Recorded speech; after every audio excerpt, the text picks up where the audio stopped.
I didn't understand that title at first. Not really.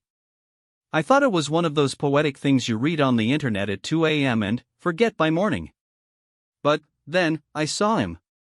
It was a Tuesday in late October.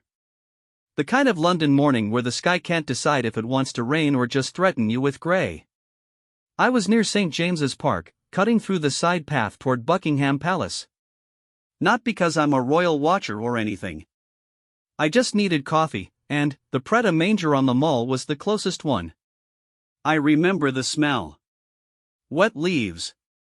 Diesel from the tour buses. That faint, clean scent of cold stone. There was a crowd already forming near the Victoria Memorial. Not a big one. Just the usual mix: American retirees in sensible shoes, a school group from somewhere in Germany, a few Japanese tourists with proper cameras, and the usual scatter of people holding phones up like candles at a vigil. I leaned against a lamppost with my paper cup. I wasn't in a rush. That's when I noticed him. Not the guard. Not yet. I noticed the space first. There was a circle of empty pavement around one of the palace entrances. About 15 feet across. No one stepped into it. Even the most clueless tourist would stop at the edge, like there was an invisible wall. I watched a little kid, maybe 5 years old, red wellies, try to run toward the gates. His mum grabbed his hood so fast he almost fell backward. She whispered something sharp. The kid pointed at the guard. The mum shook her head. Don't get close. That's when I really looked at the guard. He was one of the Queen's Guard. Not the ones in the big black fuzzy hats you see on Instagram. This was a different post. A smaller entrance. He wore the same red tunic and bearskin, but there was something off. He was young. Late 20s maybe. Clean shaven.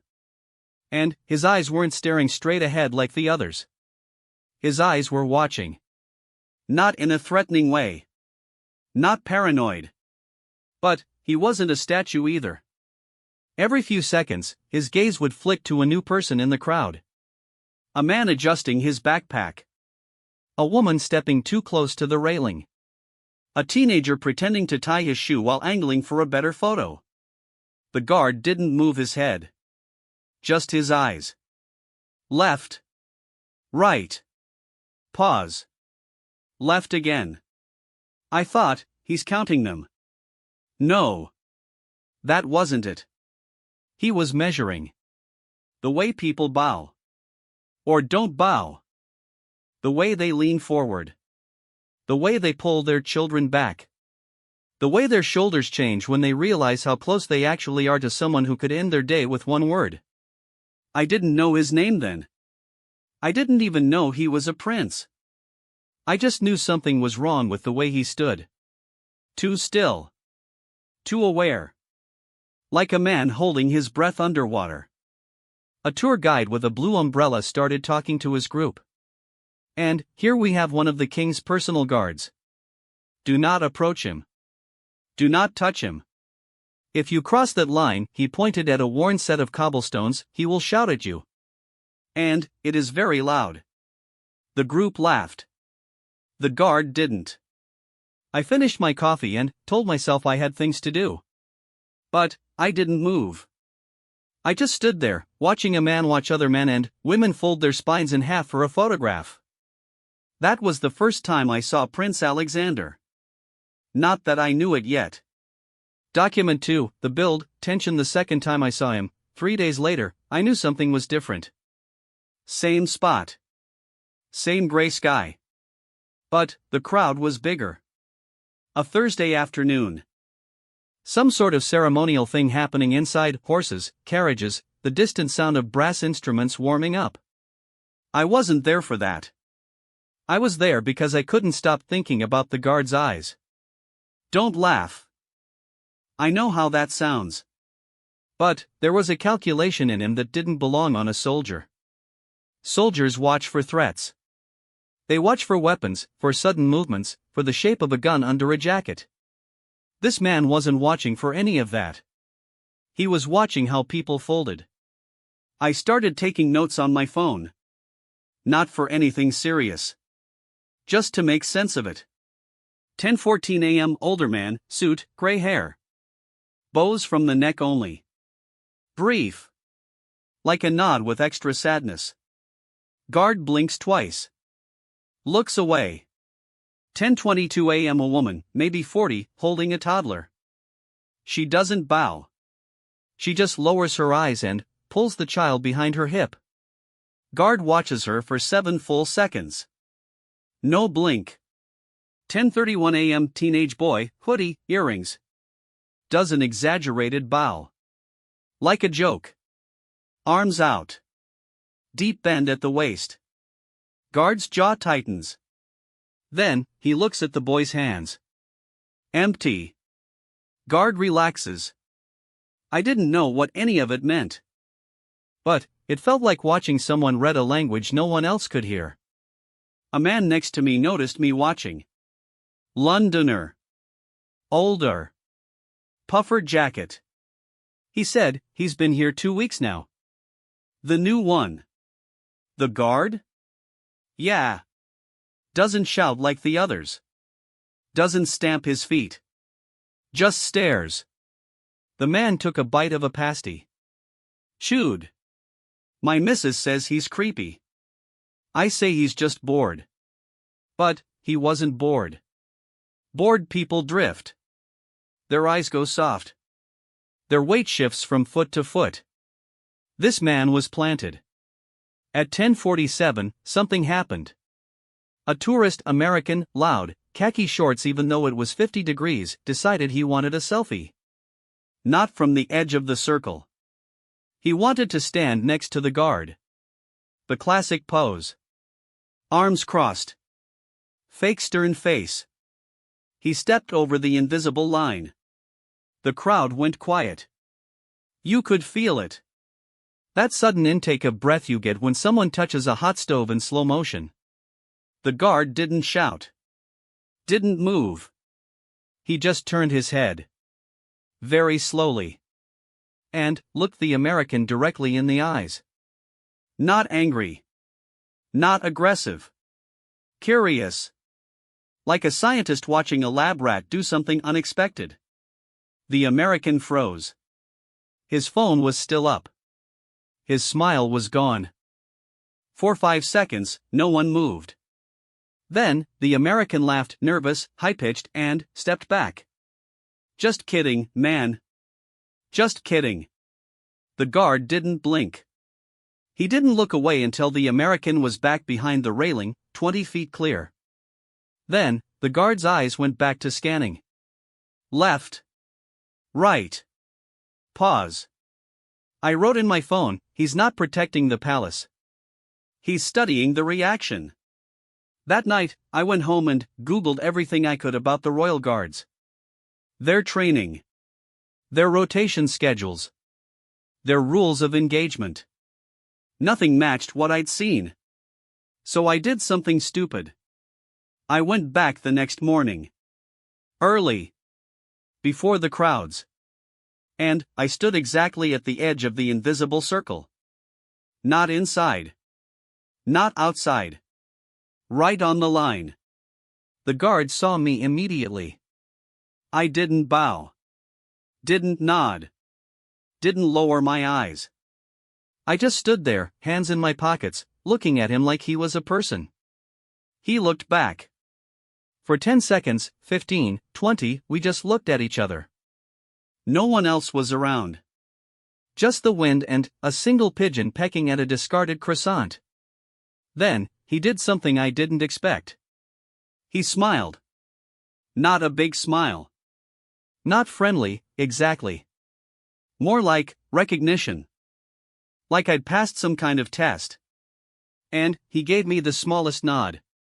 Barely a centimeter of movement. Then, he went back to scanning. I walked away with my heart beating too fast. And I knew, without knowing how, that I wasn't looking at a guard anymore. I was looking at someone hiding in plain sight. Document 3, the revelation. It took me 4 more days to find out who he was. I didn't plan it. I just kept showing up. Same spot. Same time. I'd bring coffee. I'd lean against the same lamppost.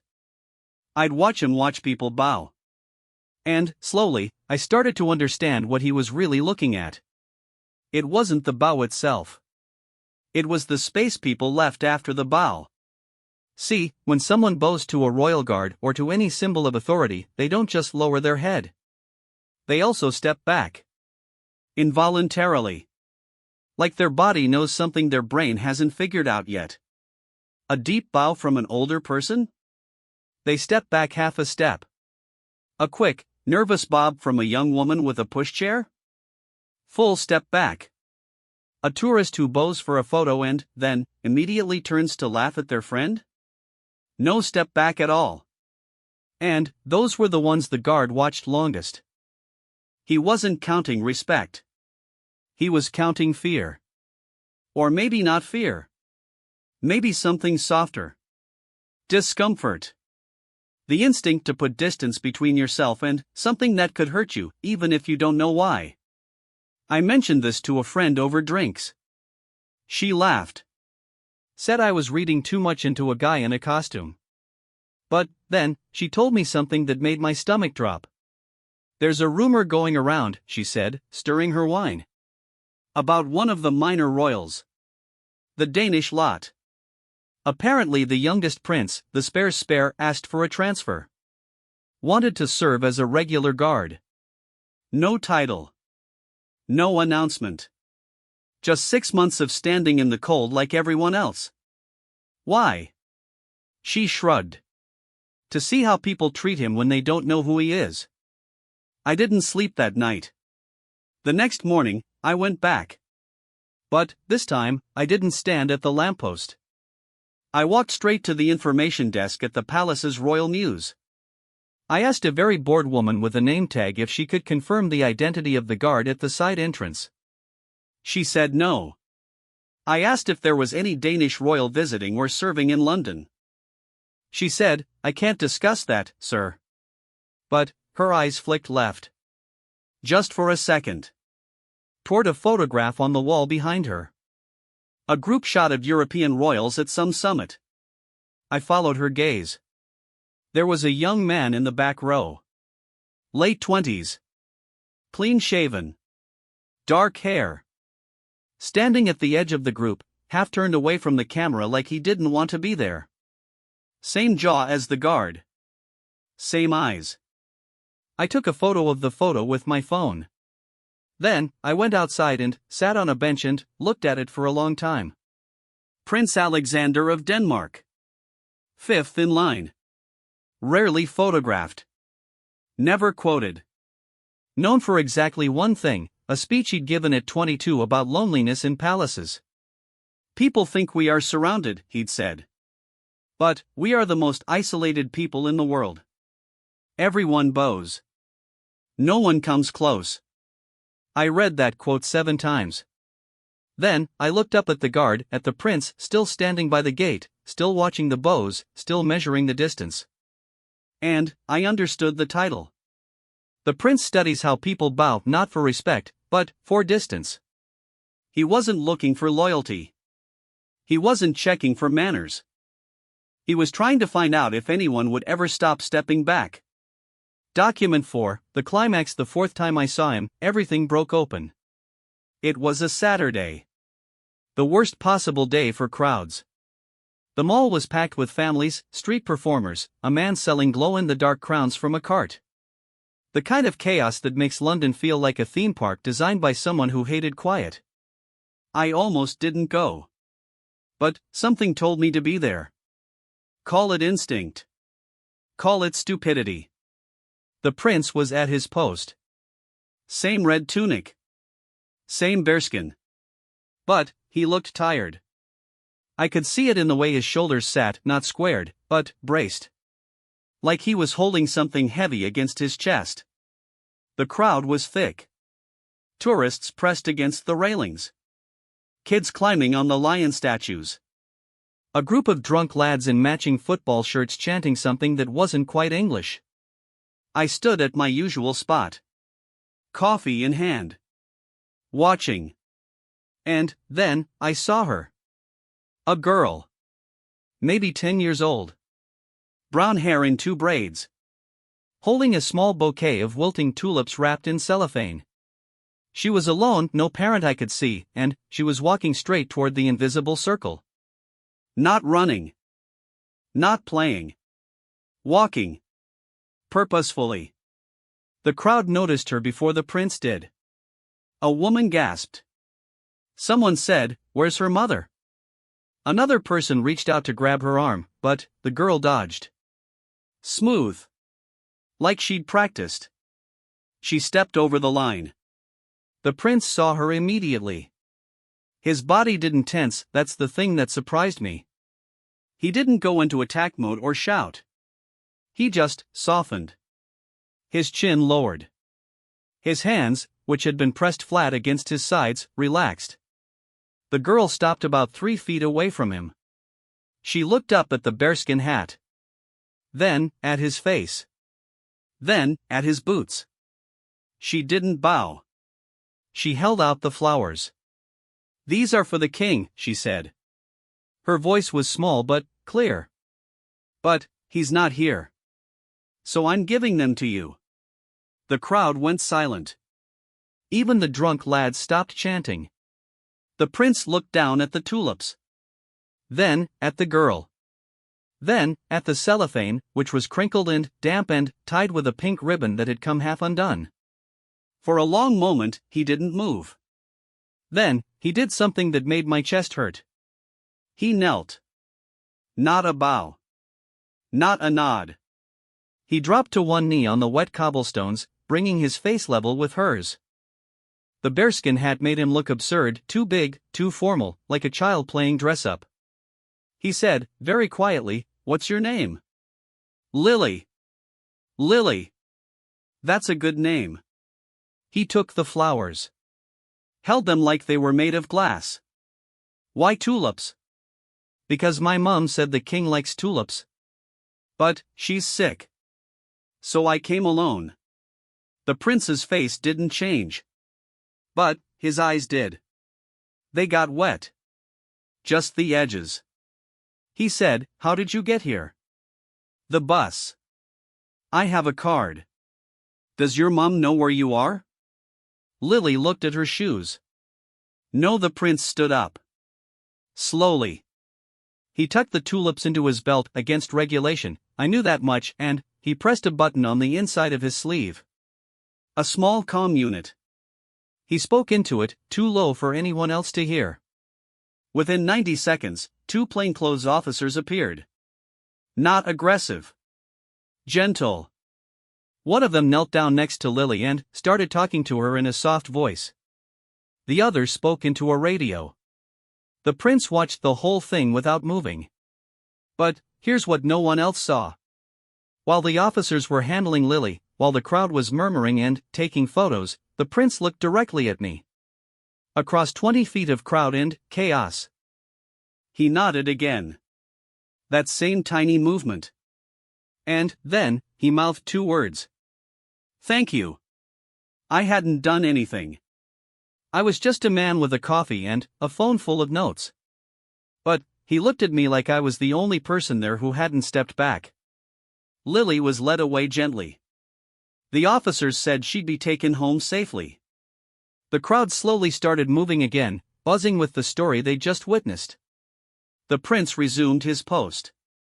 But the tulips stayed in his belt for the rest of the day.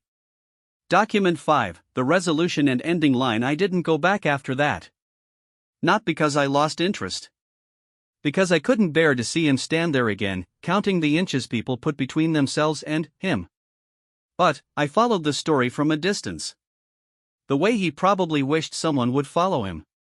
3 weeks later, there was a small announcement in the Danish press. Buried on page 12. Prince Alexander had completed his observational service with the British Royal Guard and would be returning to Copenhagen. No interviews. No photographs. Just a single line from a palace spokesperson: His Highness wishes to thank the people of London for their honesty. Their honesty. Not their kindness. Not their warmth. Their honesty. I thought about that word for a long time. Honesty. What did he see that was so honest? The nervous bows? The stepped back feet? The way parents pulled their children away from him like he was a lit fire? Yeah. That's honest, isn't it? People don't bow because they respect you. They bow because they're scared of what happens if they don't. And the space they leave behind isn't reverence, it's a safety margin.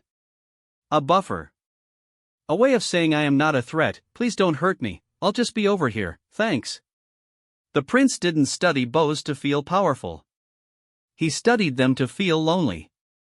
Because if you watch long enough, if you really pay attention, you realize that no one ever closes the distance. Not really. Even the little girl with the tulips stood 3 feet away. Even the people who smiled at him kept their hands visible, their bodies angled toward the exit. He knelt for her. He broke the rule. He closed the gap himself. And that's the part that wrecked me. Because he was the prince. He was the one everyone was supposed to bow to. And yet he was the only one in that whole crowd who knew how to get close to someone without making them flinch. I think about him sometimes. When I'm on the tube and people won't sit next to each other. When I'm at a party and everyone's laughing but no one's touching. When I see a stranger hold a door open from 6 feet away instead of 2. We're all studying the bow. We're all measuring the distance. And most of us have forgotten how to kneel.